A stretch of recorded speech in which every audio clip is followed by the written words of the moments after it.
Hello friends, welcome to my YouTube channel Phy-LAB। ये channel जो है ये ISC CBSC +2 AS A level के लिए डेडिकेटेड है, फिजिक्स को और गहराई से समझने के लिए और आपको एक विजुअलाइजेशन देने के लिए कि आखिर फिजिक्स में हो क्या रहा है।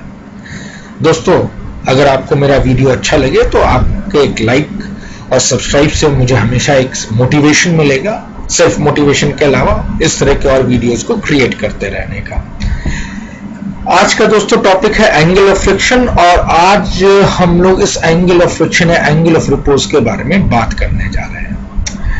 ये टॉपिक फ्रिक्शन के लिहाज से बड़ा इंपॉर्टेंट भी है और इसके ऊपर आप लोग अपने लैब में एक्सपेरिमेंट्स भी करते हैं और एक्सपेरिमेंट करके बॉडी और इंक्लाइन प्लेन और ब्लॉक के बीच में या बॉडी या इंक्लाइन प्लेन के बीच में जो उसका कोफिशिएंट ऑफ लिमिटिंग फ्रिक्शन है यानी μs को भी आप लैब के अंदर डिटरमाइन करते हैं। तो चलिए देखते ही एंगल ऑफ फ्रिक्शन होता क्या है। तो ये जो कोफिशिएंट ऑफ लिमिटिंग फ्रिक्शन है जो कि स्टैटिक फ्रिक्शनल फोर्स को डिफाइन करता है, उसको हम लोग इस किसी इंक्लाइन प्लेन के मैक्सिमम एंगल की मदद से डिफाइन करते हैं।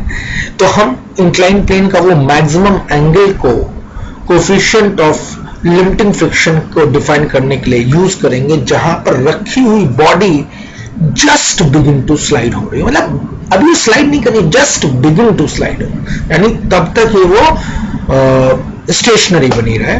उस एंगल को हम लोग एंगल ऑफ फ्रिक्शन या फ्रिक्शन एंगल के नाम से या एंगल ऑफ रिपोज के नाम से जानते हैं। तो फ्रेंड्स देखिए, ये एक बॉडी है मास m की जिसको मैंने एक इंक्लाइन प्लेन के ऊपर रखा हुआ है। अब मैं जैसे जैसे इस इंक्लाइन प्लेन को उठाता हूं तो आप देख रहे हैं इसको उठाते ही बॉडी गिरने नहीं लग गई, ये बॉडी उसके साथ स्टिक थी, रुकी हुई थी और अभी भी रुकी हुई, एक पर्टिकुलर एंगल तक रुकी हुई है। लेकिन जैसे ही मैं इसको इस एंगल के बियॉन्ड थोड़ा सा ऊपर ले जाता हूं, दोस्तों देखिए अभी मैं इसको जरा सा और ऊपर उठा रहा हूं, और जैसे ही ऊपर उठाता हूं ये क्या कर जाती है, स्लाइड कर जाती है। यानी जरा सा उसके नीचे यानी इस लेवल पर ये बॉडी कंप्लीटली एट रेस्ट थी। तो हम इस एंगल को जो इंक्लाइन प्लेन का हॉरिजॉन्टल के साथ बना हुआ एंगल है, उस एंगल को एंगल ऑफ रिपोज या एंगल ऑफ फ्रिक्शन कहते हैं। और यहीं से इस एंगल ऑफ फ्रिक्शन की या एंगल ऑफ रिपोज की डेफिनेशन आती है कि द मैक्सिमम स्लोप और the maximum angle of inclination of the inclined plane with the horizontal at which the body when remain at rest without sliding down, that particular angle is going to be referred by us as angle of repose। तो अब ये angle of repose की definition दोस्तों आपको समझ में आ गई होगी। अब हमें ये समझना है कि ये angle of repose मुझे कैसे मदद देगा coefficient of limiting friction determine करने के लिए। तो उसके पीछे की जो mathematics, let's try to understand that particular mathematics. तो आप तैयार हैं दोस्तों? Let's see to that. अब ये बॉडी किसी इंक्लाइन प्लेन के ऊपर रखी, अभी सरक नहीं रही, ऑलमोस्ट इसके जरा से ऊपर उठा रहे थे तो हम लोग ये बॉडी सरक जा रही थी। तो उस बॉडी के जो सरकने का डायरेक्शन था, जो डायरेक्शन ऑफ मोशन था, वो डाउन द इंक्लाइन था, जैसा मैंने इस ग्रे कलर के एरो से मार्क कर दिया है। अब इस समय अब जिस डायरेक्शन में डायरेक्शन ऑफ मोशन होता है उस डायरेक्शन में हम लोग अपने रेफरेंस एक्सिस को तैयार करते हैं। इसके बारे में हम लोगों ने चर्चा करी थी किसमें चैप्टर में, forces and free body diagram में, कि रेफरेंस फ्रेम हम लोग कैसे बनाते हैं। तो फ्रेंड्स ये मैंने डायरेक्शन ऑफ मोशन के अलोंग दो परपेंडिकुलर एक्सिस तैयार कर दी। एक एक्सिस को मैं एक्स एक्सिस कह रहा हूं, दूसरी एक्सिस को वाई एक्सिस कह रहा हूं, और अब मैं इस बॉडी के ऊपर लगने वाले फोर्सेस को मार्क करूंगा फ्रेंड्स। तो आप लोगों को मालूम है सबसे बेसिक फोर्स अर्थ के ऊपर जो लगता है किसी बॉडी के ऊपर, वो उसका ग्रेविटेशनल पुल होता है, और ग्रेविटेशनल पुल हमेशा वर्टिकली डाउनवर्ड्स एक्ट करता है। अब आप देख सकते हैं दोस्तों कि ये ग्रेविटेशनल पुल जो है ये ना तो एक्स एक्सिस के अलॉन्ग है ना ही वाई एक्सिस के अलॉन्ग है, ये कुछ एंगल बना रहा है एक्स और वाई एक्सिस से। ऐसे वेक्टर को हम लोग नॉटी वेक्टर कहते हैं। वेक्टर की क्लास को जाकर देखिए, मैं कहता हूं किताबों में नहीं लिखा हुआ है। तो ऐसे वेक्टर्स को हम लोग नॉटी वेक्टर्स कहते हैं, जो वेक्टर्स जो फोर्सेस जो वेक्टर क्वांटिटीज हमारी एक्सिस के अलोंग डायरेक्टेड नहीं होती हैं उनको हम लोग नॉटी वेक्टर्स कहते हैं फ्रेंड्स।